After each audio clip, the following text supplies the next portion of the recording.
ഇരിക്കാം.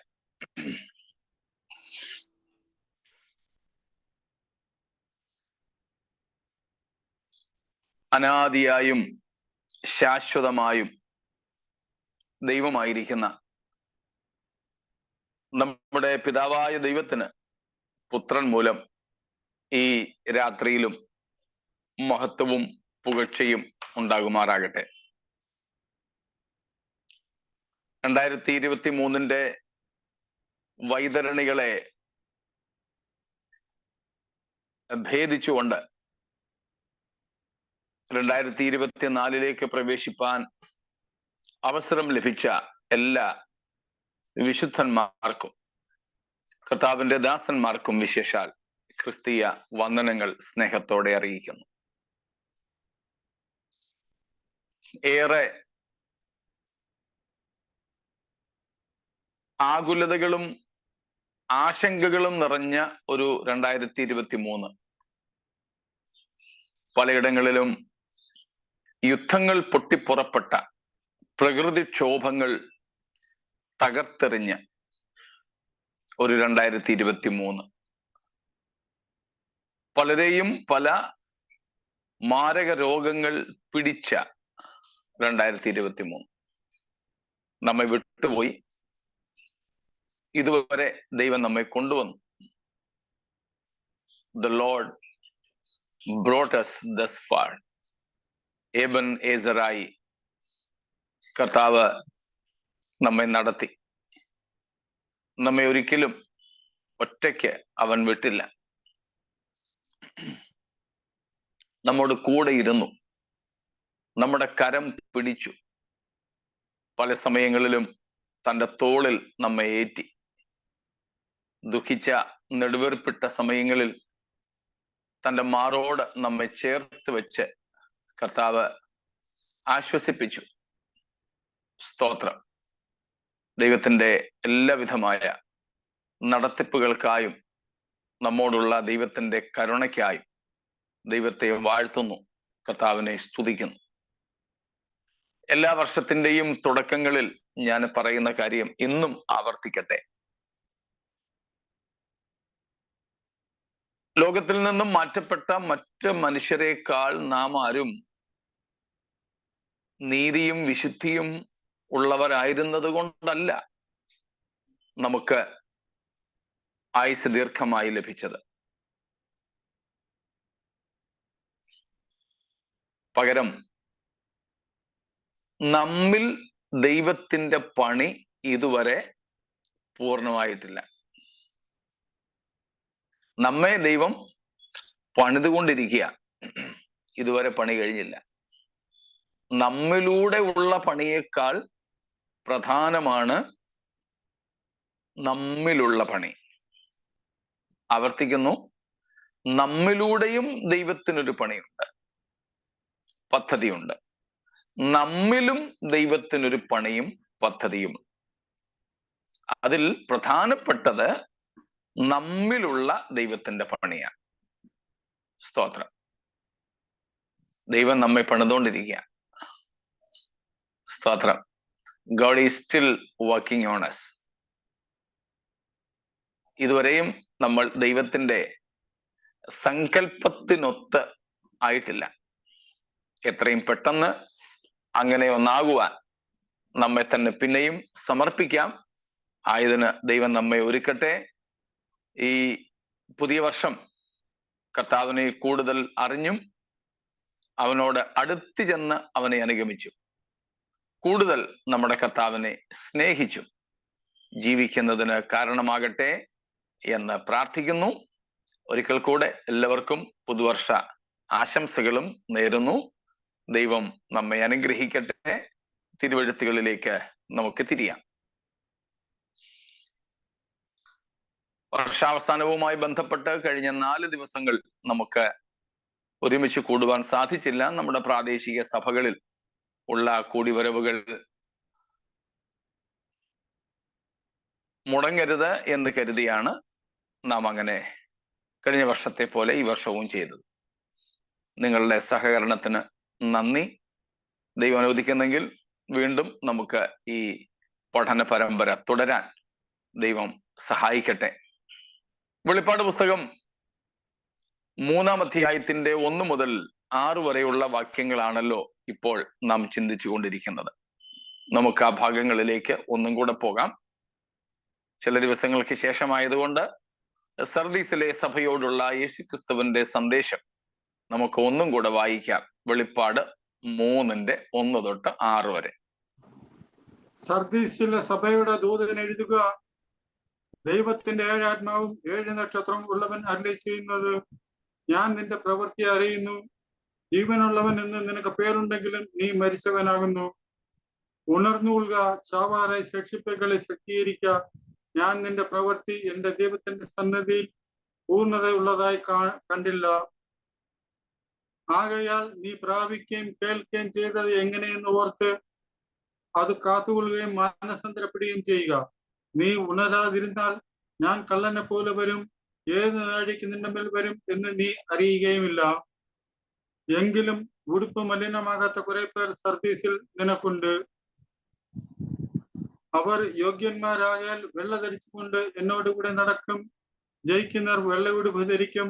അവന്റെ പേർ ഞാൻ ജീവപുസ്തകത്തിൽ നിന്ന് മായ്ച്ചു കളയാതെ എന്റെ പിതാവിന്റെ സന്നിധിയിലും അവന്റെ ദൂതന്മാരുടെ മുമ്പിലും അവന്റെ പേർ ഏറ്റുപറയുകയും ആത്മാവ് സഭകളോട് പറയുന്നത് എന്തെന്ന് ചെവിയുള്ളവൻ കേൾക്കട്ടെ. സ്തോത്രം. Thank you brother. വെളിപ്പാട് പുസ്തകം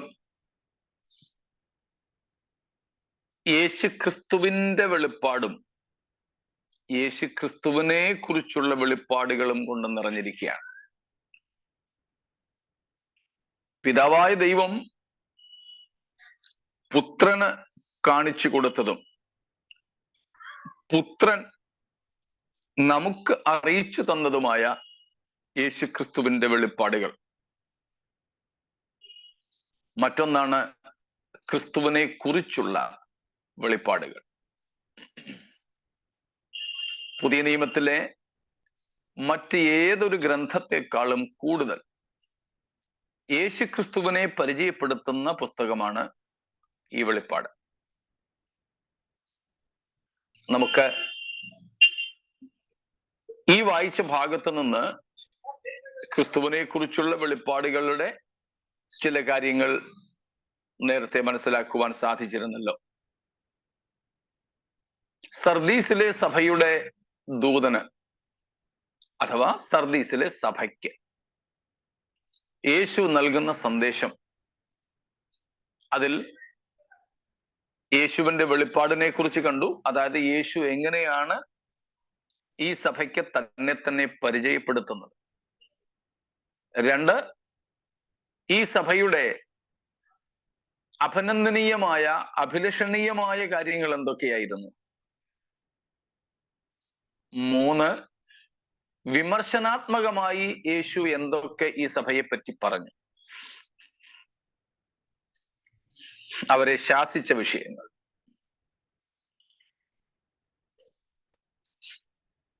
4, നാം ഇപ്പോൾ നോക്കിക്കൊണ്ടിരുന്നത് ഈ സഭയോടുള്ള ബന്ധത്തിൽ കർത്താവ് കൊടുത്ത കൽപ്പനകൾ എന്തൊക്കെയായിരുന്നു എന്നുള്ളത്. So finally we were looking into the commandments of Christ in relation with the church at Sardis. സർദീസിലെ സഭയോടുള്ള ബന്ധത്തിൽ യേശുക്രിസ്തുവിന്റെ കൽപ്പനകൾ. അതിൽ 6 കാര്യങ്ങളാണ് നമ്മൾ കണ്ടത്. 1, ഉണർന്നുകൊള്ളുക. 2, ചാവാറായ ശേഷിപ്പുകളെ ശക്തീകരിക്കുക. 3, കൂടെ നിന്ന് വന്നു, നീ പ്രാപിക്കുകയും കേൾക്കുകയും ചെയ്തത് എങ്ങനെയെന്ന് ഓർത്ത് അത് ഓർക്കുക. 4-മത്തേത് അത് കാത്തുകൊള്ളുക. 5-മത്തേതായിട്ടാണ് നമ്മൾ കാത്തുകൊള്ളുക പറഞ്ഞത്. ഇതിനോട് ചേർത്ത് ഞാൻ നിങ്ങൾ പറഞ്ഞതേ ഉള്ളൂ. 5-മത് മാനസാന്തരപ്പെടുക. ഇങ്ങനെ 5 കാര്യങ്ങൾ ഏറ്റവും ഒടുവിൽ 6-ാമത്തെ വാക്യത്തിൽ നമ്മൾ കണ്ടു, ആത്മാവ് സഭകളോട് പറയുന്നത് എന്തെന്ന് ചെവിയുള്ളവൻ കേൾക്കട്ടെ. ഇത്രയും കാര്യങ്ങളാണ് നമ്മൾ കഴിഞ്ഞ ദിവസങ്ങളിൽ പറഞ്ഞു നിർത്തിയത്.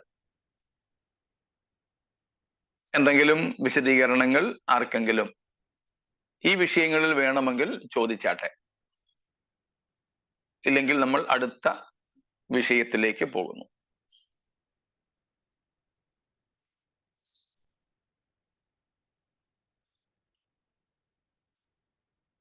വളരെ പ്രസക്തമായ കൽപ്പനകളാണ് കർത്താവ് ഈ സഭയ്ക്ക് നൽകുന്നത്. ഉണർന്നിരിക്കണം, ജാഗരിച്ചിരിക്കണം. നാം ജാഗരിക്കേണ്ട ഏറ്റവും പ്രധാനപ്പെട്ട വിഷയം, നാം ഉണർന്നിരിക്കേണ്ട ഏറ്റവും പ്രധാനപ്പെട്ട വിഷയം എന്താണ്?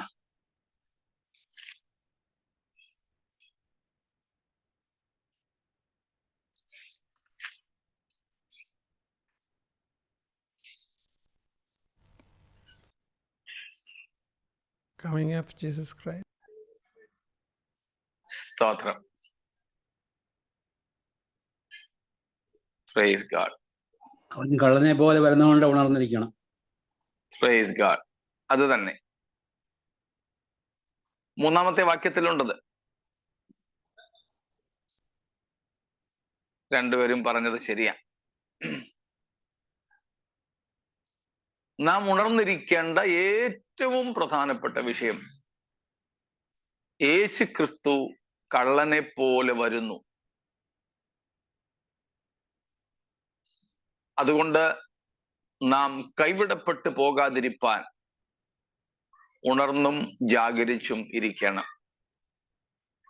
3-ാമത്തെ വാക്യം ഒന്നും കൂടെ വായിച്ചാട്ടെ. ആകയാൽ നീ പ്രാപിക്കുകയും കേൾക്കുകയും ചെയ്തത് എങ്ങനെ എന്ന് ഓർത്ത് അത് കാത്തുകൊള്ളുകയും മാനസാന്തരപ്പെടുകയും ചെയ്യുക. നീ ഉണരാതിരുന്നാൽ ഞാൻ കള്ളനെ പോലെ വരും, ഏത് നാഴികയ്ക്കും നിന്റെ മേൽ വരും എന്ന് നീ അറിയുകയും ഇല്ല. അപ്പോൾ ഏറ്റവും അധികം നാം ഉണർന്നിരിക്കേണ്ടത് ഈ വിഷയത്തിൽ. നമ്മൾ പ്രാർത്ഥനയിൽ ഉണർന്നിരിക്കണം, ഒക്കെ ശരിയാണ്. പക്ഷെ അതെല്ലാം എന്തിനു വേണ്ടിയാ? സ്തോത്രം. ഒരു വാക്യവും കൂടെ ഇതോടൊപ്പം വായിച്ച് നമുക്ക് ആ ഭാഗം വിടാം. Luke 21:34 following. ലൂക്കോസ് 21:34 മുതൽ. അത് സർവഭൂതലത്തിലും വസിക്കുന്ന ഏവർക്കും വരും. ആകയാൽ ഈ സംഭവിപ്പാനുള്ള എല്ലാറ്റിലും ഒഴിഞ്ഞു പോകുവാനും മനുഷ്യപുത്രന്റെ മുമ്പിൽ നിൽപ്പാനും നിങ്ങൾ പ്രാപ്തരാകേണ്ടതിന് സദാകാലവും ഉണർന്നും പ്രാർത്ഥിച്ചും കൊണ്ട് ഇരിപ്പിൻ. അപ്പൊ നാം ഉണരുകയും പ്രാർത്ഥിക്കുകയും മറ്റെല്ലാ വിഷയങ്ങൾക്കും ജാഗരിക്കുകയും ചെയ്യേണ്ടതിന്റെ ആത്യന്തികമായ ഉദ്ദേശം യേശു കള്ളനെ പോലെ വരുന്നു എന്നുള്ളത് തന്നെയാണ്. We have to be watchful in prayer against heresies and so on. We have seen them one by one. But the ultimate purpose of watching up, or to be watchful, is because of the imminent advent of Jesus as a thief. സ്തോത്രം. യേശു കർത്താവിന്റെ കള്ളനെ പോലെയുള്ള വരവ്, അതായത് സമയം നിശ്ചയമല്ലാത്ത, എപ്പോൾ വേണമെങ്കിലും വരാം എന്ന ഒരു സാധ്യത, അതാണ് നമ്മെ ഏറ്റവും അധികം ജാഗരൂകർ ആക്കേണ്ടത്. സ്തോത്രം.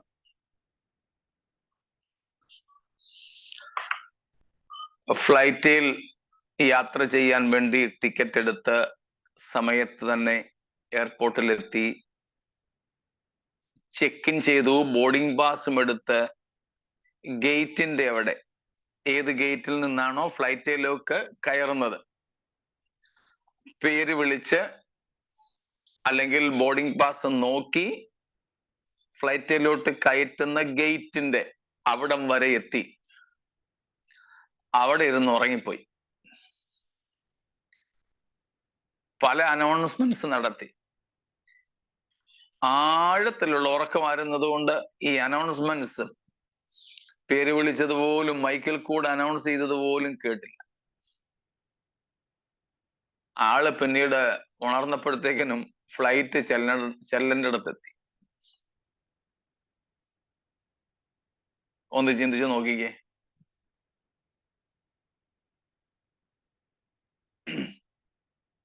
അതിൽ ചിലര്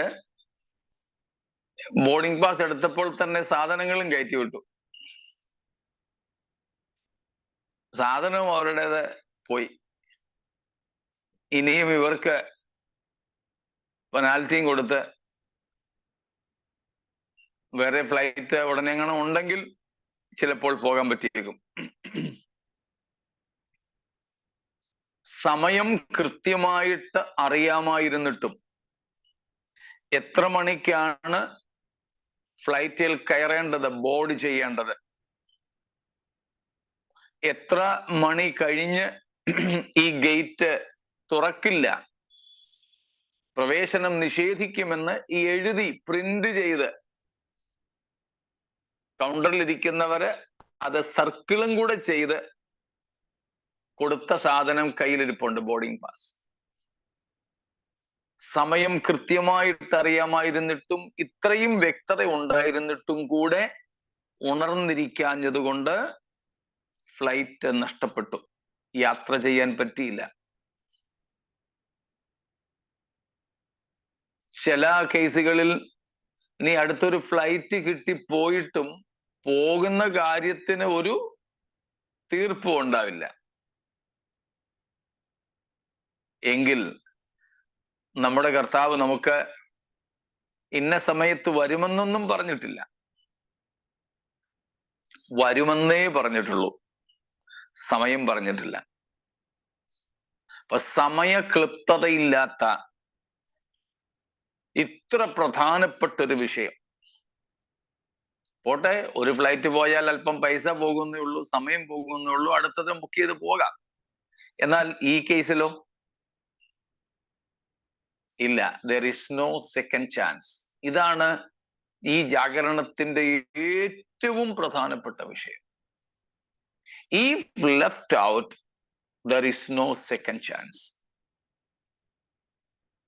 കർത്താവ് പിന്നെ വരില്ലല്ലോ, നമ്മളെ ചേർക്കുവാൻ വേണ്ടി ഒന്നും കൂടെ വരില്ലല്ലോ. സ്തോത്രം. പെനാൽറ്റി അടച്ച് പിന്നെയും ബില്ല് കൊടുക്കാൻ പറ്റുന്ന ഒരു കേസ് അല്ലല്ലോ കർത്താവിന്റെ വരവ്.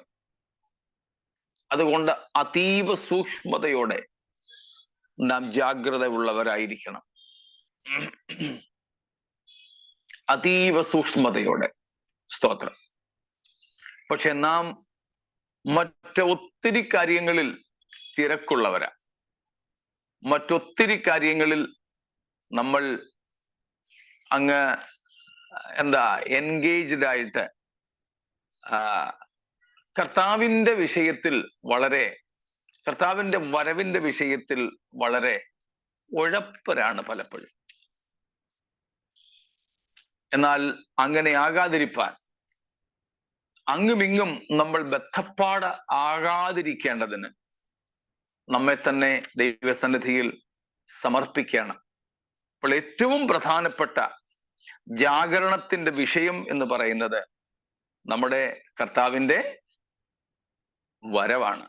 നമ്മുടെ കർത്താവിന്റെ വരവ്. സ്തോത്രം.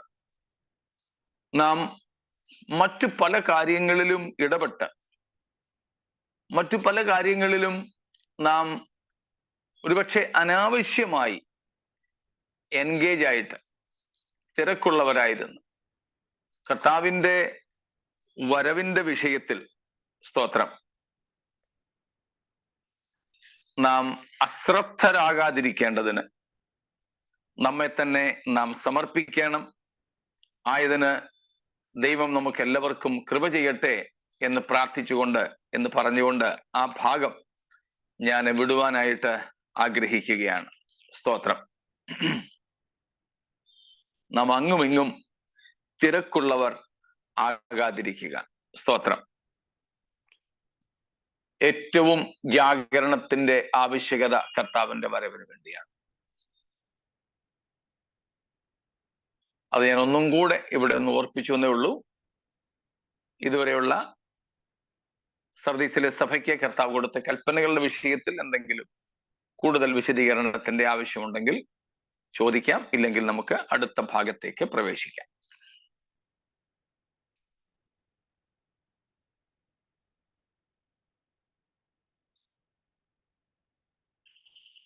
ഒന്നും ഇല്ല എന്ന് തന്നെ നിങ്ങളുടെ മൗനത്തിൽ നിന്നും ഞാൻ മനസ്സിലാക്കട്ടെ.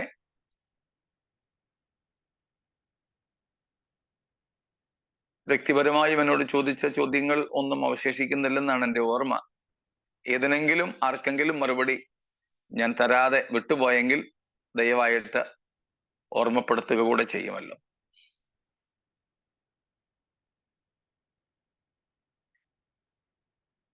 എങ്കിൽ അടുത്തത് സർദീസിലെ സഭയുമായി ബന്ധപ്പെട്ട് നമുക്ക് കാണുവാൻ കഴിയുന്നത്, ഇപ്പൊ നമ്മൾ നോക്കിയത് കൽപ്പനകളാണ്, 6 കൽപ്പനകൾ. ഇനി നാം നോക്കുന്നത് ഈ കൽപ്പനകൾ അവഗണിച്ചാൽ, അനുസരിച്ചില്ലെങ്കിൽ എന്താണ് സംഭവിക്കുന്നത്? Consequences if not obeyed these commandments. അല്ലെങ്കിൽ നമുക്കതിനെ വാർണിങ്സ്, മുന്നറിയിപ്പുകൾ എന്നും കൂടെ ചിന്തിക്കാം. What are the warnings Christ gives to this church if disobeyed? Warnings എപ്പോഴും അനുസരണക്കേടുമായി ബന്ധപ്പെട്ടുള്ളതാണ്. വാർണിങ്സ് കർത്താവ് നമുക്ക് തരും.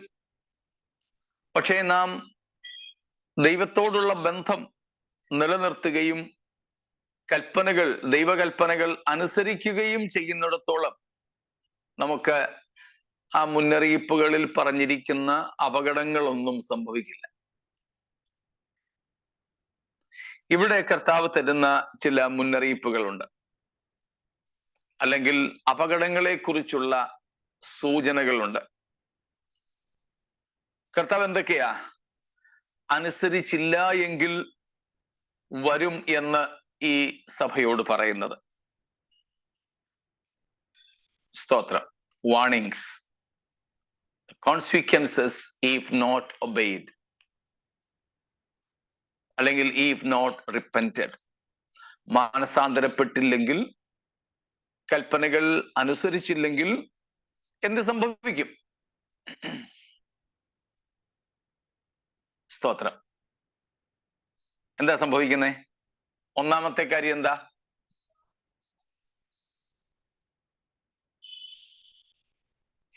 പേര് ജീവപുസ്തകത്തിൽ മായ്ച്ചു കളയും. ഓക്കെ, ഒന്ന്, ജീവപുസ്തകത്തിൽ നിന്ന് പേര് മായ്ച്ചു കളയും. വേറെന്തെങ്കിലും? നാം കൈവിടപ്പെട്ടു പോകും. കള്ളനെ പോലെ കർത്താവ് വരും, കൈവിടപ്പെട്ടു പോകും. അതെ. I will not confess his name before my Father and before his angels. Certainly. പിതാവിന്റെ സന്നിധിയിലും ദൂതന്മാരുടെ മുമ്പിലും അങ്ങനെയുള്ളവരുടെ പേരുകൾ കർത്താവ് ഏറ്റുപറയത്തില്ല.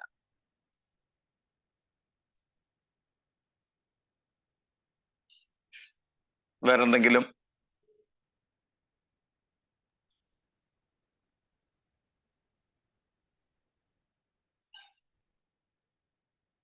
Okay, good.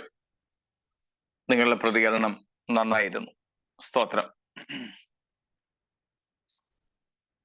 ഒന്നാമത്, ഈ പറഞ്ഞ കാര്യങ്ങളൊക്കെ നമ്മൾ ഇതിനു മുമ്പ് ചിന്തിച്ചതായതുകൊണ്ട് വിശദീകരണത്തിന്റെ ആവശ്യമില്ലല്ലോ, പറഞ്ഞു വിടുന്നതേ ഉള്ളൂ.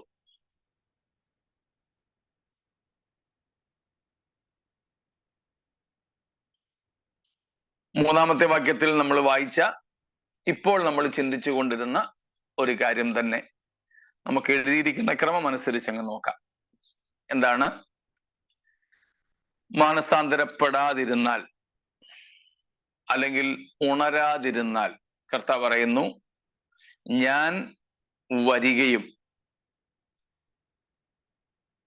കർത്താവ് എന്താ? ഉണരാതിരുന്നാൽ ഞാൻ കള്ളനെ പോലെ വരും, ഏത് നാഴികയ്ക്ക് നിന്റെ മേൽ വരും എന്ന് നീ അറിയുകയുമില്ല. ഉണരാതിരുന്നാൽ, മാനസാന്തരപ്പെടാതിരുന്നാൽ, കർത്താവ് തന്ന കൽപ്പനകളെ അനുസരിക്കാതിരുന്നാൽ ഒന്നാമത്തെ ഭീഷണി യേശുവിന്റെ വരവിന്റെ ഭീഷണി തന്നെയാണ്. അങ്ങനെ പറയുന്നത് മനസ്സിലാകുമല്ലോ. കർത്താവിന്റെ വരവ് ഭക്തന്മാരെ സംബന്ധിച്ച് അതൊരു ഭീഷണിയല്ല, അതൊരു അപകടമല്ല. അവരുടെ ജീവിതത്തിലെ ഏറ്റവും വലിയ ആനന്ദകരമായ അവസ്ഥയാണ്. സ്തോത്രം. ഏറ്റവും ആനന്ദകരമായ അവസ്ഥയാണ്.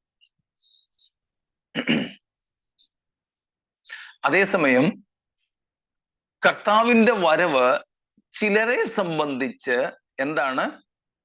അപകടമാണ്. അവർക്കത് ഭീഷണിയാണ്. സ്തോത്രം. The Lord's coming for his chosen ones is a very blessed hope. It's a very blessed hope. It's the utmost promise for the Church of God. At the same time, the same promise to the church is the very danger to the world. ലോകത്തിന് ഏറ്റവും അപകടകരമായ ഒരു സംഗതിയാണ് യേശുവിന്റെ വരവെന്നുള്ളത്.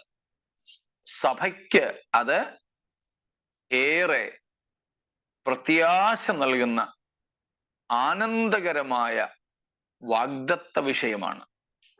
സ്തോത്രം. സഭയ്ക്കുള്ള ഏറ്റവും വലിയ വാഗ്ദത്തം. സ്തോത്രം.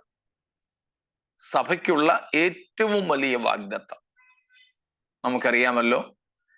ഡെഫിനിറ്റ് ആർട്ടിക്കിളോടുകൂടെ ദ പ്രോമിസ് എന്ന് നമുക്ക് പറയാൻ കഴിയുന്ന, ആ വാഗ്ദത്തം എന്ന് ഊന്നിപ്പറയാൻ കഴിയുന്ന ഏറ്റവും വലിയ വാഗ്ദത്തം ദൈവസഭയ്ക്ക് ലഭിച്ചിരിക്കുന്നത് യേശുവിന്റെ മടങ്ങി വരവിന്റെ വാഗ്ദത്തമാണ്. സ്തോത്രം. ഒരു പെൺകുട്ടി, യൗവനയുക്തയായ ഒരു പെൺകുട്ടി, അവളുടെ വിവാഹ നിശ്ചയം കഴിഞ്ഞു, ബിട്രോത്തൽ, എൻഗേജ്മെന്റ് കഴിഞ്ഞു. ആ എൻഗേജ്മെന്റ് കഴിഞ്ഞിരിക്കുന്ന ആ ഒരു പെൺകുട്ടിക്ക് ഏറ്റവും വലിയ കാര്യം അവളുടെ ജോലിയല്ല, വിദേശയാത്രയല്ല, ഉപരിപഠനമല്ല, വേറൊന്നുമല്ല. അവൾക്ക് ഏറ്റവും പ്രധാനപ്പെട്ടത് അവളുടെ വിവാഹമാണ്. നമുക്കറിയാം എത്രയോ പേര് വിവാഹം നടന്നതുകൊണ്ട് ഹയർ സ്റ്റഡീസ് ഡിസ്കണ്ടിന്യൂ ചെയ്തു, ഉപരിപഠനം നിർത്തി. ചിലര് വിദേശങ്ങളിലേക്കുള്ള യാത്ര വേണ്ടെന്ന് വെച്ചു വിവാഹം നിമിത്തം. ചിലര് വിവാഹ നിമിത്തം ജോലി വേണ്ടെന്ന് വെച്ചു. ചിലരോടൊക്കെ, ചില സിസ്റ്റേഴ്സിനോടൊക്കെ ചോദിക്കുമ്പം, സിസ്റ്റർ ജോലി ചെയ്യുന്നുണ്ടോ? ഇല്ല പാസ്റ്ററെ, കല്യാണത്തിന്റെ സമയം വരെ ചെയ്യുന്നുണ്ടായിരുന്നു, ഇപ്പൊ ഇല്ല. വിവാഹത്തോടുകൂടെ ജോലി വിട്ടു. വളരെ ഉയർന്ന വിദ്യാഭ്യാസം നേടിയ സഹോദരിമാരുണ്ട്. ഞാൻ അതിന്റെ മറ്റു വശങ്ങളിലേക്കൊന്നുമല്ല പോകുന്നത്, നമ്മുടെ ഈ ഒരു ഭാഗം മാത്രം ശ്രദ്ധിക്കുന്നതേ ഉള്ളൂ. ഉയർന്ന വിദ്യാഭ്യാസം, പ്രൊഫഷണൽ കോഴ്സസ് നിവർത്തിച്ച പലരുണ്ട്. പക്ഷേ വിവാഹത്തോടുകൂടെ അവർ ജോലി നിർത്തി. കണ്ടോ, ആ പെൺകുട്ടിയുടെ ജീവിതത്തിലെ ഏറ്റവും പ്രധാനപ്പെട്ടത് കഴിഞ്ഞ 25 കൊല്ലം പഠിച്ച ഒരു കോഴ്സ് അല്ല. നഴ്സറി മുതലുള്ള പഠിത്തമാണ് ഞാൻ പറഞ്ഞത് കേട്ടോ. ആ കുട്ടിയുടെ 25 വയസ്സുവരെ ലക്ഷക്കണക്കിന് രൂപ മുടക്കി പഠിച്ച കോഴ്സ്. പക്ഷേ വിവാഹം എന്ന അതിപ്രധാന വിഷയം വന്നപ്പോൾ അതെല്ലാം വിട്ടു.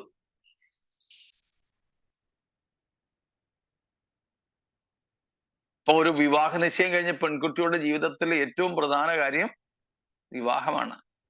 അവളുടെ ജീവിതത്തിൽ ഏറ്റവും വലിയ വാഗ്ദത്തം അവളുടെ മണവാളൻ അവളെ ചേർക്കാൻ വരുന്ന കല്യാണം വേളി കഴിക്കുന്ന സമയമാണ്. എങ്കിൽ നാമും ആരാണ്?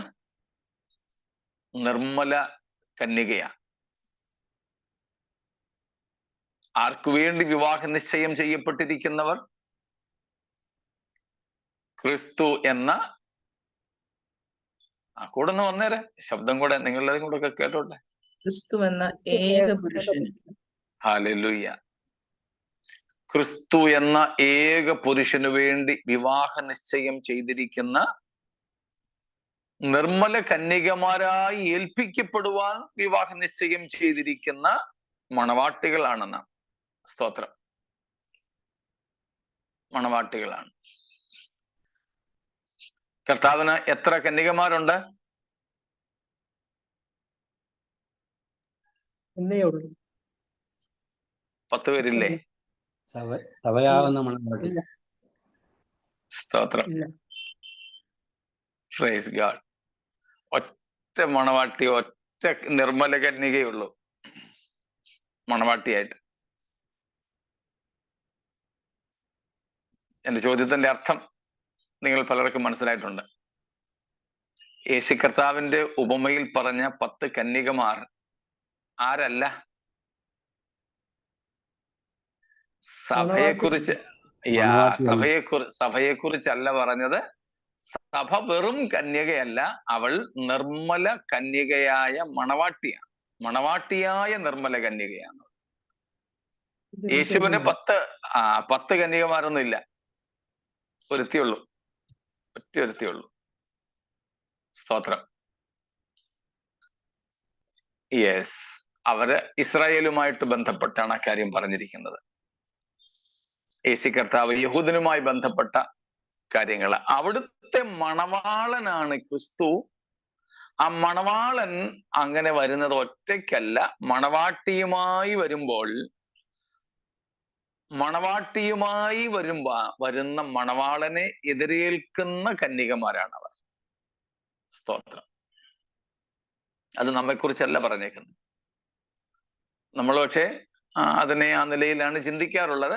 അതുകൊണ്ട് ഇവിടെ നേരത്തെ നമ്മൾ ചിന്തിച്ചിട്ടുണ്ട്. അതുകൊണ്ട് പഴയവർക്ക് അതേ കാര്യം ഓർമ്മയുണ്ട്. അപ്പോൾ ക്രിസ്തുവിന്റെ മണവാട്ടിയായ നിർമ്മല കന്യക ഒരുത്തിയേ ഉള്ളൂ. സ്തോത്രം.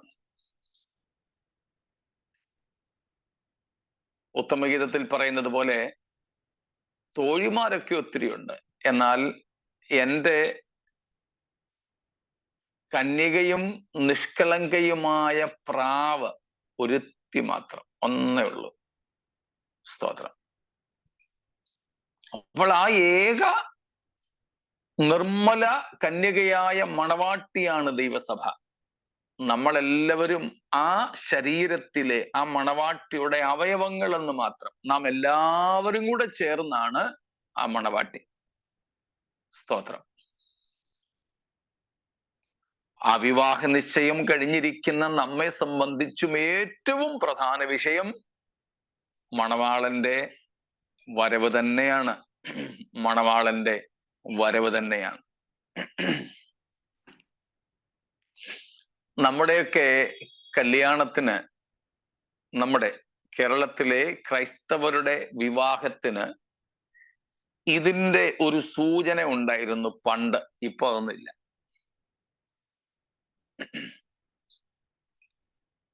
നമ്മുടെ വിവാഹങ്ങൾ നടക്കുന്നത് ചെറുക്കന്റെ വീട്ടിൽ വെച്ചെന്ന് പറഞ്ഞാൽ ചെറുക്കന്റെ പള്ളിയിൽ വെച്ച്. ആ സ്ഥലത്ത് ആദ്യം ആരാ എത്തുക? ഇപ്പൊ അങ്ങനൊന്നും ഇല്ല, പക്ഷെ പണ്ടത്തെ കാര്യം ഞാൻ പറയുന്നത്.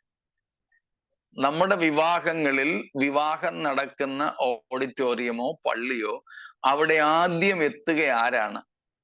മണവാളന്റെ കൂട്ടർ, പെണ്ണിന്റെ കൂട്ടർ. അല്ല, പെണ്ണിന്റെ കൂട്ടർ, മണവാട്ടിയും കൂട്ടുക. മണവാട്ടി കൂട്ടർ ആദ്യം എത്തുന്നത്. അവര് പള്ളിയിൽ എത്തിയെന്ന് ചെറുക്കന്റെ വീട്ടുകാർക്ക് വിവരം കിട്ടിക്കഴിഞ്ഞേ ചെറുക്കനും കൂട്ടരും വീട്ടിൽ നിന്ന് ഇറങ്ങത്തുള്ളൂ. ചെറുക്കന്റെ വീട്ടിൽ വെച്ചാ കല്യാണം നടക്കുന്നത്, വീട്ടിൽ അല്ലെങ്കിൽ പള്ളിയിൽ വെച്ചപ്പം അടുത്തവര്. പെൺകൂട്ടർ ദൂരെയുള്ളവരായിരിക്കും മിക്കവാറും ഒക്കെ. അവര് പള്ളിയിൽ എത്തി, ഓഡിറ്റോറിയത്തിൽ എത്തി എന്ന് വിവരം കിട്ടിക്കഴിഞ്ഞിട്ടേ ചെറുക്കം വരൂ. അത് വളരെ അർത്ഥവത്തായ ഒരു കാര്യമാണ്. ദൈവസഭ എന്ന മണവാട്ടി മണവാളന്റെ വരവിന് വേണ്ടി കാത്തിരിക്കുന്ന പ്രതീകാത്മകത അവിടെയുണ്ട്. ഇന്നതില്ല. ഇന്ന് പലപ്പോഴും ചെറുക്കം വന്നിട്ട് ഇങ്ങനെ കാത്തിരിക്കുക, പെണ്ണ് വരുന്നതേ ഇല്ല. പെണ്ണിനെ കാത്തിന്ന് ചെറുക്കനിരിക്കുക. ഇത് വേദപുസ്തകത്തിന്റെ രീതി അല്ല.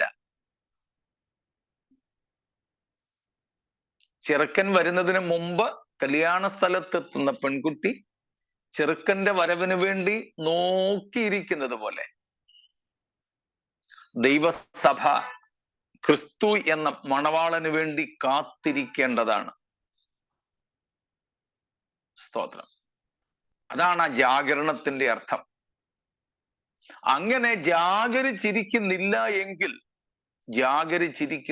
എങ്കിൽ മണവാളൻ കള്ളനെ പോലെ വരും. സ്തോത്രം. അപ്പോൾ ആ മണവാളനൊപ്പം പോകുവാൻ കഴിയാത്തൊരവസ്ഥ ദൈവസഭയ്ക്ക് മൊത്തമായിട്ടുണ്ടാവില്ല, ഇൻഡിവിജ്വൽ ക്രിസ്ത്യൻസിനുണ്ടാവും, വ്യക്തിപരമായി വിശ്വാസികൾക്കുണ്ടാവും. സഭ എന്ന മണവാട്ടിക്ക് അതുണ്ടാവില്ല. ആ സഭ എന്ന മണവാട്ടിയിലെ അംഗങ്ങളായ എനിക്കും നിങ്ങൾക്കും വ്യക്തിപരമായി നഷ്ടപ്പെട്ടു പോകുന്നതിനുള്ള സാധ്യതയാണ് അവിടെ ഉള്ളത്. പ്രവാചകൻ പറയുന്നത് പോലെ കൊയ്ത്ത് കഴിഞ്ഞു, ഫലശേഖരവും കഴിഞ്ഞു, എന്നിട്ടോ നാമോ രക്ഷിക്കപ്പെട്ടില്ല. നാമോ രക്ഷിക്കപ്പെട്ടില്ല. അത് സംഭവിക്കരുത്, അത് സംഭവിക്കരുത്.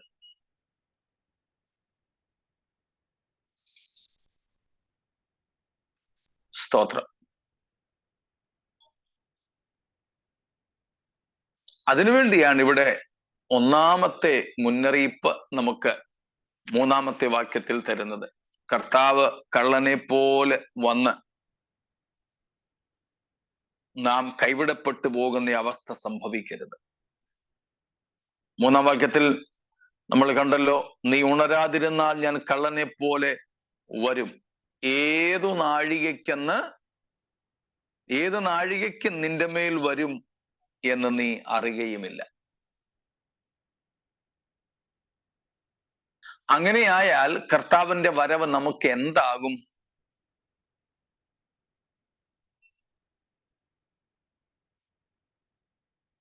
ലൂക്കോസ് 21:30. Yes, very good. 21:34 ഒന്നും കൂടെ വായിച്ചോളൂ. 21:34 Luke. But watch yourselves, lest your hearts be weighed down with dissipation and drunkenness and cares of this life, and that day come upon you suddenly like a trap. കണ്ടോ, ഇവിടെ യേശു വെളിപ്പാട് 3:3 പറഞ്ഞു, ഏതു നാഴികയ്ക്കെന്ന് നീ അറിയുകയില്ല. ലൂക്കോസ് 21:34 പറഞ്ഞു, that will then come suddenly upon you as a trap, as a snare. ആ ദിവസം നിനക്ക് പെട്ടെന്ന് കെണി പോലെ വരും.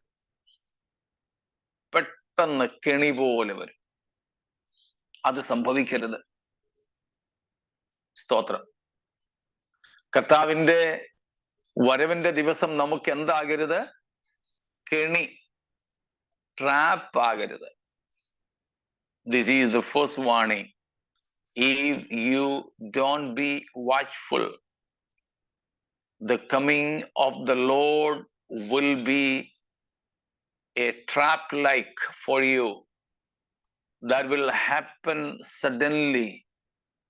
You will get no time. You will get no time for correction, repentance. You will not get an opportunity for anything to be done against. എന്തെങ്കിലും നിനക്ക് ചെയ്യാൻ കഴിയുന്നതിന് മുമ്പ് പെട്ടെന്ന് അത് നിന്നെ പിടിച്ചിരിക്കും. അതുകൊണ്ട് പ്രിയരെ, നമ്മുടെ കർത്താവിന്റെ വരവിനായി നമുക്ക് ഒരുങ്ങാം, ഉണർന്നിരിക്കാം. സ്തോത്രം. നമ്മൾ കഴിഞ്ഞ ദിവസം ചിന്തിച്ചെന്നാണ് എൻ്റെ ഓർമ്മ ഇതേ വിഷയത്തിൽ. ഞാനും എബ്രഹാം ജോസഫ് പാസ്റ്ററും കൂടെ വഴക്കിട്ടുകൊണ്ടിരിക്കുക. ഞങ്ങൾ ഈ വഴക്കിട്ടുകൊണ്ടിരിക്കുമ്പോഴാണ് യേശു കർത്താവ് വരുന്നതെങ്കിൽ രണ്ടും ഇവിടെ കിടക്കും.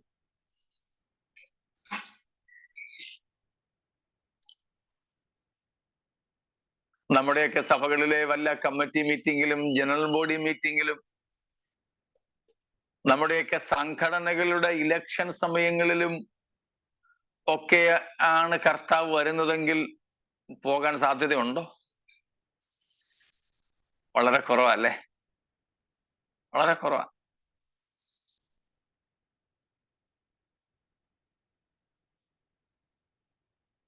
കഴിഞ്ഞ വർഷം ദൈവം നമുക്ക് ചെയ്ത വലിയൊരു ഉപകാരം എന്ന് പറയുന്നത്, നമ്മൾ പാപങ്ങളിൽ ജീവിച്ചപ്പോൾ കർത്താവ് വന്നില്ല, നമ്മൾ മരിച്ചില്ല എന്നുള്ളതാ. വീട്ടിനകത്ത് തന്നെ ഭാര്യയും ഭർത്താവും തമ്മിൽ, പുറത്തെങ്ങും വേണ്ട, സഭയ്ക്കകത്തെ വിഷയം ഒന്നും വേണ്ട, കുടുംബത്തിനകത്ത് തന്നെ ഭാര്യയും ഭർത്താവും തമ്മിൽ വഴക്കിട്ട് പിണങ്ങി ഇരുന്ന സമയം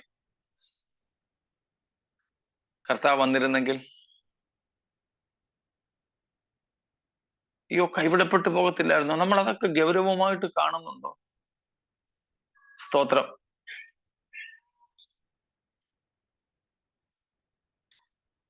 പ്രൈസ് ഗോഡ്. നമ്മിൽ പലരും, നമ്മുടെയൊക്കെ സഭകളിൽ പലരും തിരുവത്താഴത്തിൽ നിന്നൊഴിഞ്ഞിരിക്കാറുണ്ട്. ആ തിരുവത്താഴത്തിൽ പങ്കെടുക്കാൻ പ്രാഗൽഭ്യമില്ലെന്ന് തോന്നുന്നത് കൊണ്ടാണല്ലോ അവർ മാറിയിരിക്കുന്നത്.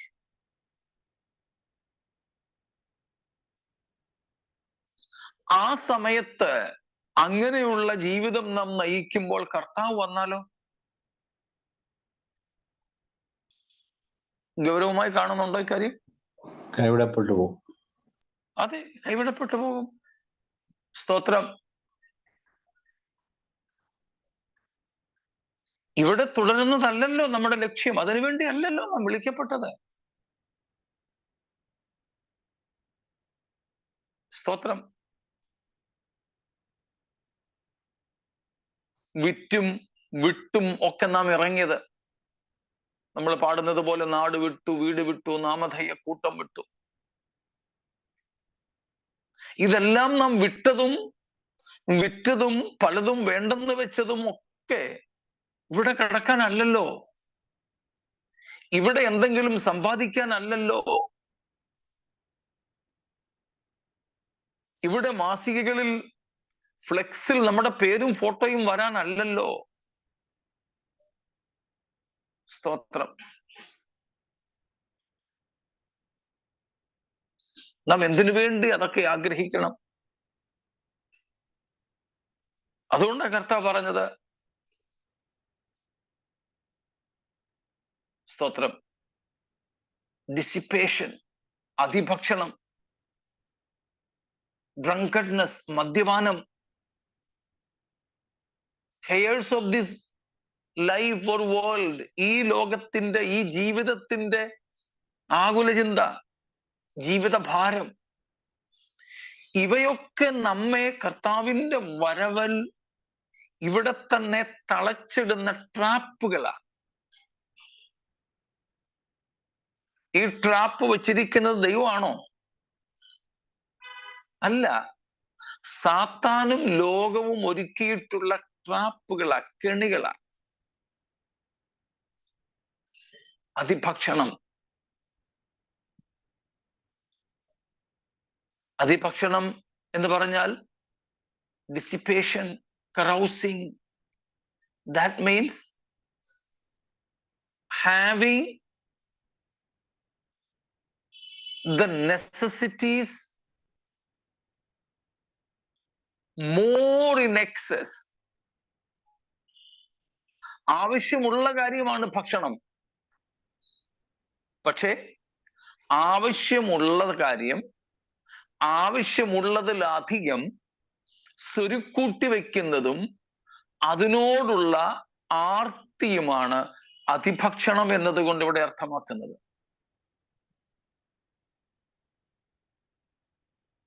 ഗ്ലട്ടനി, ആഹാരം കഴിക്കുന്നത് മാത്രമായി നാം ഇതിനെ കാണരുത്. ആവശ്യമായിട്ടുള്ള കാര്യങ്ങൾ ആവശ്യത്തിൽ അധികമായ അളവിൽ നാം കൈവശം വയ്ക്കുക, അതിനുവേണ്ടി ആഗ്രഹിക്കുക, അതിനോട് ആർത്തിയുള്ളവരായിരിക്കുക. കുരങ്ങന്റെ കൂട്ട്, ജസ്റ്റ് ആസ് മങ്കി. കുരങ്ങന് കപ്പലണ്ടിയോ എന്തെങ്കിലും ഇട്ടുകൊടുത്തേ, ഇത് രണ്ട് കൈ കൊണ്ടും വാങ്ങും, ചേർത്ത് പിടിക്കും. പിന്നെയും കൊടുത്തേ, ഒരു കടി കടിച്ചിട്ട് ഇത് വിടും, ഒന്നും കിട്ടാതെ വരും. പിന്നെ നോക്കണം, ഇതിന്റെ കവളിനകത്തെല്ലാം കൂടെ ചേർത്ത് വെക്കും, ഓടും, കവളൊക്കെ കൂടി ഇങ്ങനെ ഇരിക്കും.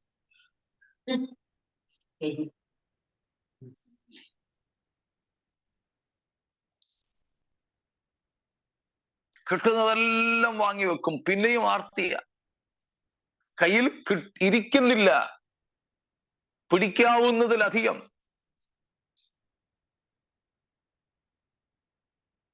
സ്തോത്രം. നാം അങ്ങനെ ഭൗമ വസ്തുക്കളോട്, നമ്മുടെ ഭൗതിക ജീവിതത്തിന് ആവശ്യമായ ഘടകങ്ങളോട് പോലും ഈ അത്യാർത്തി കാണിക്കരുത്. അത് പണത്തോടാകാം, ആഹാരത്തോടാകാം, ആഡംബരത്തോടാകാം, വസ്ത്രത്തോടാകാം, സ്ഥാനമാനങ്ങളോടാകാം, സ്തോത്രം, എന്തിനോടും ആകാം.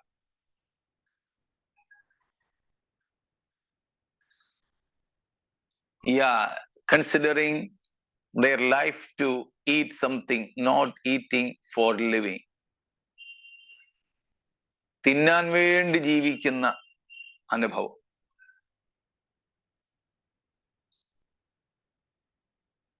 എനിക്ക് തോന്നുന്നു ഇപ്പം പല സഭകളിലും ജനറൽ ബോഡിയുടെ സമയങ്ങളൊക്കെയാ.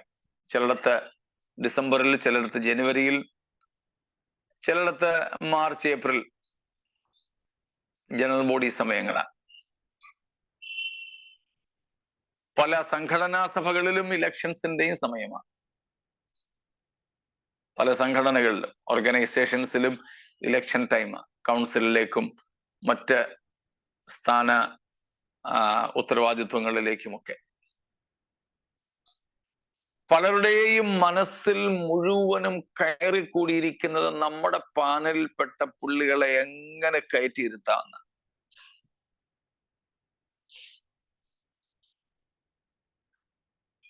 ഇതെല്ലാം അതിഭക്ഷണത്തിന്റെ വ്യാഖ്യാനത്തിൽ വരുന്ന കാര്യമാണ്. അതുകൊണ്ട് ഞാൻ പറഞ്ഞത്, ഈ കറൗസിങ് അല്ലെങ്കിൽ ഡിസിപ്പേഷൻ എന്നുള്ളത് വെറും ആഹാരത്തിൽ മാത്രം ഒതുക്കരുത്.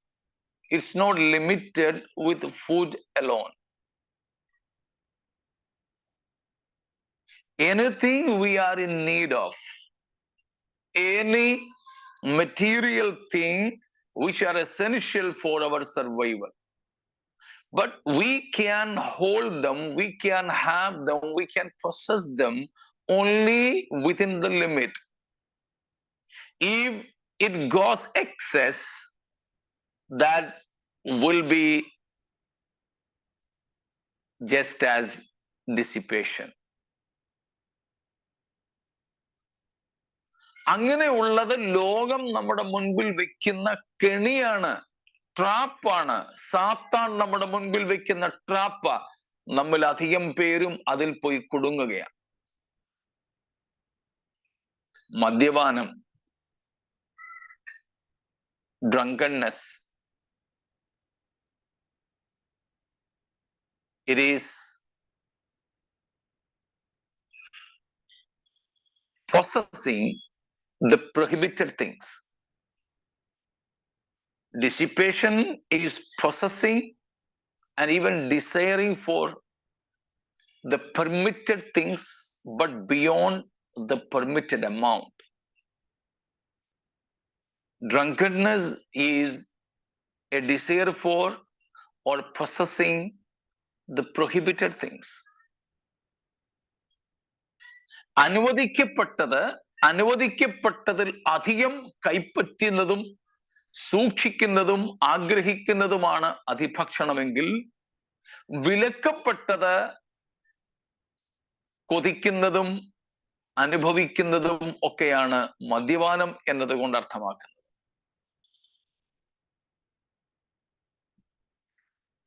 ഉപജീവന ചിന്തകൾ വീണ്ടും വീണ്ടും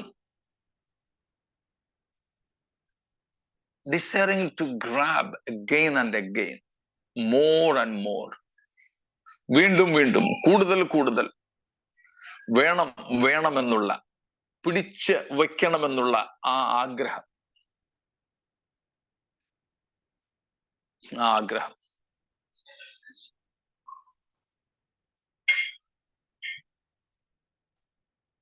അതെല്ലാം യേശുവിന്റെ വരവിൽ നമ്മെ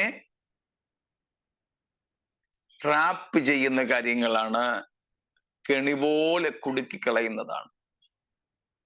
യേശുവിന്റെ വരവിന് വേണ്ടി ജാഗ്രതയോടെ നോക്കിയിരിക്കേണ്ട നമ്മളെ ഈ പറയുന്നതിലേക്കൊക്കെ ശ്രദ്ധ തിരിച്ചുവിട്ട് കർത്താവ് വന്നതുപോലും അറിയാത്ത അവസ്ഥയിലേക്ക് നമ്മെ ആക്കിക്കളയും. അത് സംഭവിക്കരുത്. അപ്പോൾ ഒന്നാമത്തെ വാണിംഗ് നമുക്ക് ഉള്ളത് എന്താണ്? സ്തോത്രം. കർത്താവ് കള്ളനെ പോലെ വരും, ഏത് നാഴികയ്ക്കെന്ന് നീ അറിയയില്ല. ലൂക്കോസിൽ നിന്ന് വായിച്ചു, അത് നമുക്ക് പെട്ടെന്ന് കെണി പോലെ വരാനിടയുണ്ട്. അതുകൊണ്ട് നാം മറ്റെല്ലാം ഉപേക്ഷിച്ച് കർത്താവിന്റെ വരവിനെ കുറിച്ച് മാത്രം ധ്യാനിച്ച് ജാഗ്രതയുള്ളവരായി മുൻപോട്ട് പോകണം. സ്തോത്രം. ഇത്രയും കാര്യങ്ങളിൽ എന്തെങ്കിലും വ്യക്തത കൂടുതൽ വേണമോ?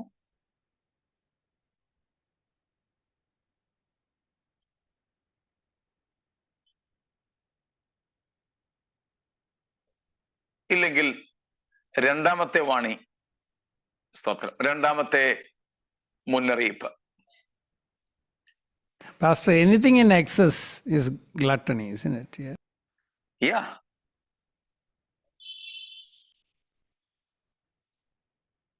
That is permitted, but more than the permitted amount.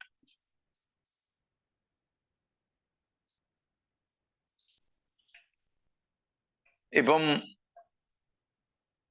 നിങ്ങൾ പലരും വിദേശങ്ങളിലുള്ളവരാ. നിങ്ങൾ ഇന്ത്യയിലേക്ക് വരുമ്പോൾ, പലപ്പോഴെങ്കിലുമൊക്കെ ഇന്ത്യയിലേക്ക് വരുമല്ലോ, വരുമ്പം നിങ്ങൾക്ക് നിങ്ങളുടെ രാജ്യത്ത് വിദേശ ഫോറിൻ മണി, വിദേശ കറൻസി കൊണ്ടുവരാം, അതിന് വിലക്കൊന്നുമില്ല. പക്ഷേ അതിന് പരിധിയുണ്ട്. സ്വർണമോ വെള്ളിയോ ഇലക്ട്രോണിക്സ് ഐറ്റംസോ ഒക്കെ നിങ്ങൾക്ക് കൊണ്ടുവരാം, പക്ഷെ എന്തിനും പരിധിയുണ്ട്.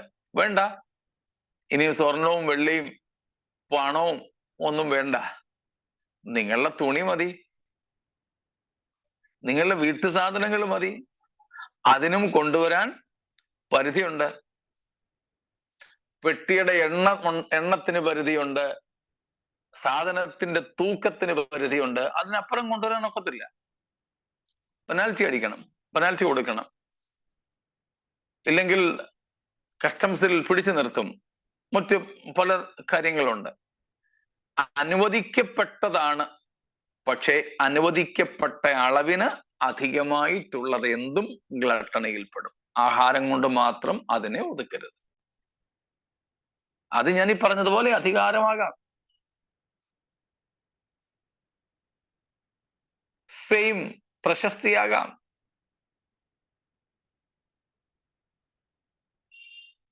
അങ്ങനെ എന്തും. But according to scripture, how we can draw a line, the limit? Because each person, decides, and it will be different as well.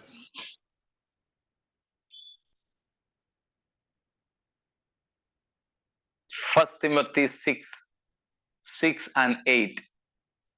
1 Timotheos 6:6 ഉം 8 അതിന് ഉത്തരം തരുന്നുണ്ട്. ഓരോ മനുഷ്യനും ചിലപ്പം വിചാരിക്കും, എനിക്ക് ഒരു 2500 സ്ക്വയർ ഫീറ്റ് എന്റെ വീട് വേണം. അത്രയും ആവശ്യമുണ്ടോ? ഉണ്ടെങ്കിൽ ആയിക്കോ, 2500 അല്ല 25,000 സ്ക്വയർ ഫീറ്റ് ആയിക്കോ. പത്രാസ് കാണിക്കാൻ വേണ്ടിയല്ല, ആവശ്യമുള്ളതാണെങ്കിൽ. ആഹാരം എന്തായാലും ഒരുത്തന്റെ ആഗ്രഹം വെച്ചുകൊണ്ടല്ല, ഒരുത്തന്റെ ആവശ്യമാണ് അതിന്റെ അളവുകൾ. ഞാൻ പറയുകയാണ് എനിക്ക് ഇത്രയും ആവശ്യമുണ്ട്, അതെന്റെ ആഗ്രഹ, അതല്ല, ആവശ്യമാണ് അതിലെ വിഷയം. ആവശ്യം.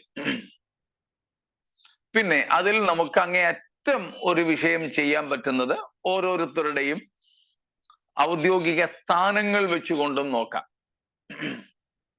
കഴിഞ്ഞ ദിവസമൊക്കെ വൈറലായ ഒരു പ്രസംഗം ഉണ്ടല്ലോ, ഒരു ex-IAS, നമ്മുടെ കേരളത്തിലെ ചീഫ് സെക്രട്ടറി ആയിരുന്ന ജിജി IAS-ന്റെ ഒരു പൊളിറ്റിക്കൽ നല്ലൊരു ബ്യൂറോക്രാറ്റ്, ഒരു സീനിയർ IAS ഓഫീസറിന്റെ, ഒരു സ്റ്റേറ്റിന്റെ ചീഫ് സെക്രട്ടറിയുടെ ഓഫീസിൽ ഇല്ലാത്ത ആഡംബരം യേശുവിന്റെ ദാസന്റെ ഓഫീസിൽ എന്തിന്? ചിലപ്പോ പറയും, ഞാന് ചർച്ചിന്റെ പ്രസിഡന്റ് ആണ്, അതിന് പറയുന്ന പേരൊക്കെ നിങ്ങളങ്ങ് പറഞ്ഞു, ഞാൻ മെട്രോപൊളിറ്റൻ ആണ്. ശരി, പക്ഷേ അതില്ലെങ്കിൽ എന്ത്? See how we define a destination, a designation. ഒരുത്തന്റെ പദവിയെ നമ്മൾ നിർവചിക്കുന്നത് പലപ്പോഴും ഈ ഭൗതിക വസ്തുക്കളെ കൊണ്ട്. അത് ഒരു സെൽഫ് സാറ്റിസ്ഫാക്ഷൻ എന്നേ ഉള്ളൂ. ഞാനിവിടെ മുംബൈയിലേക്ക് ട്രാൻസ്ഫർ ആയിട്ട് വന്ന സമയത്ത് എന്നോട് ഞങ്ങളുടെ ചില സീനിയർ പാസ്റ്റേഴ്സ് പറഞ്ഞു, ദേ ഇത് മുംബൈയാ, ഇനിയും പൈജാമയും കുർത്തയും വന്നിട്ടുണ്ട് ഇവിടെ നടക്കരുത്. ഞാൻ ഇവിടേക്ക് വന്നത് ഞങ്ങളുടെ റീജിയന്റെ ഓഫീസിൽ ചില ഉത്തരവാദിത്വങ്ങളുമായിട്ടാണ്. അപ്പോഴും ചിലർ പറഞ്ഞു, ദേ ഇനിയിപ്പം ഇവിടെ പ്രസ്ഥാനത്തിന്റെ ഓഫീസിലിരിക്കുന്നയാളാ, ഈ പൈജാമയും കുർത്തയൊന്നുമല്ല ഇടേണ്ടത്, ഷർട്ടും പാൻസും ടൈയും ഒക്കെ കെട്ടിക്കൊണ്ട് നടക്കണം. എന്തേ? നാം ഓരോരുത്തരും നമ്മുടെ സ്ഥാനത്തിനും അല്ലെങ്കിൽ നമ്മുടെ ആവശ്യങ്ങൾക്കും വേണ്ടിയതെന്ത് എന്നുള്ളത് ദൈവവചന പ്രകാരം ബൗണ്ടറി ലൈൻ വരയ്ക്കണം, എങ്കിലേ പറ്റുള്ളൂ. നമ്മുടെ മോഹങ്ങളാകരുത് ബൗണ്ടറി ലൈൻസ്, നമ്മുടെ ആവശ്യങ്ങളായിരിക്കണം. അതും ക്രിസ്തുവിന്റെ ദാസിദാസന്മാർ എന്ന നിലയിൽ ലോകത്തിന്റെ കാലഗതികൾക്കനുസരിച്ചാകരുത്. അവർ standard should be that of Christ, who are to leave this world and go to something beyond. അതാണ് നമ്മൾ എപ്പോഴും പറയുന്നത് ടോട്ട സ്ക്രിപ്റ്റൂര. തിരുവചനത്തിന്റെ മൊത്തമായ ഉപദേശങ്ങളെ ക്രോഡീകരിച്ചുകൊണ്ട് നാം ഈ ലോകക്കാരല്ല, സ്വർഗീയ പൗരന്മാരാണ്, ഇവിടെയുള്ളതെല്ലാം നശ്വരമാണ് എന്നൊക്കെ പറയുന്ന കാര്യങ്ങളുടെ നിലവാരം വെച്ചുകൊണ്ട് ക്രിസ്തു ഭക്തന്മാർക്ക് ഉചിതമാവണ്ണം, അതിനാണ് പത്രോസൊക്കെ സ്ത്രീകളോട് പറയുമ്പോൾ പറഞ്ഞത്, ഭക്തിയുള്ളവർക്ക് ഉചിതമാകും വണ്ണം. അതിന്റെ പേരാ മോഡസ്റ്റ് എന്നുള്ളത്. ആ ഉചിതം എന്നത് ലോകത്തിന്റെ സ്റ്റാൻഡേർഡിൽ, നിലവാരത്തിലല്ല നമ്മൾ ചെയ്യേണ്ടത്. പക്ഷെ നമ്മൾ പലതും ചെയ്യുന്നത് ലോകത്തിന്റെ നിലവാരം അനുസരിച്ചാണ്. അവിടെയാണ് നമുക്ക് തെറ്റുന്നത്. ഞാനിപ്പോ ലോകത്തിലെ ഈവൻ സഭയിലെ തന്നെ ഒരു ഉയർന്ന പദവിയിൽ ഇരിക്കുന്നയാളാണെങ്കിൽ ലോകത്തിന്റെ ഒരു ചിന്തയുണ്ട്, ഈ പദവിയിൽ ഇരിക്കുന്നയാളിന് ഇന്ന രീതിയിലുള്ളൊരു വണ്ടി വേണം, ഇന്നതുപോലുള്ള വീട് വേണം, ഓഫീസ് ഇന്നതുപോലെ ആയിരിക്കണം. ഇതെല്ലാം വേദപുസ്തകത്തിന്റെ നിലപാടുകളാണോ അതോ ലോകത്തിന്റെ നിലവാരങ്ങളുമാണോ? അത് വെച്ചാണ് നമ്മൾ ബൗണ്ടറി ഇടേണ്ടത്. ഓരോ പറയുന്നു ഉണ്മാനും ഉടുപ്പാനും ഉണ്ടെങ്കിൽ അത് മതി. സ്തോത്രം. ഇപ്പം യാത്ര ചെയ്യേണ്ടയാളാണോ, യാത്ര ചെയ്യാൻ മതിയായ ഒരു വണ്ടി ഉണ്ടോ, അത് മതി എന്ന് വെക്കുക. ഒരു വീട്, സുരക്ഷിതമായിട്ട് താമസിക്കാൻ പറ്റുന്ന ഒരു വീടുണ്ടോ, മതിയെന്ന് വെക്കുക. വസ്ത്രം, ഭക്ഷണം എല്ലാം അത് തന്നെ. ആ നിലയിലാണ് നാം അതിന്റെ ബൗണ്ടറി തീരുമാനിക്കേണ്ടത്.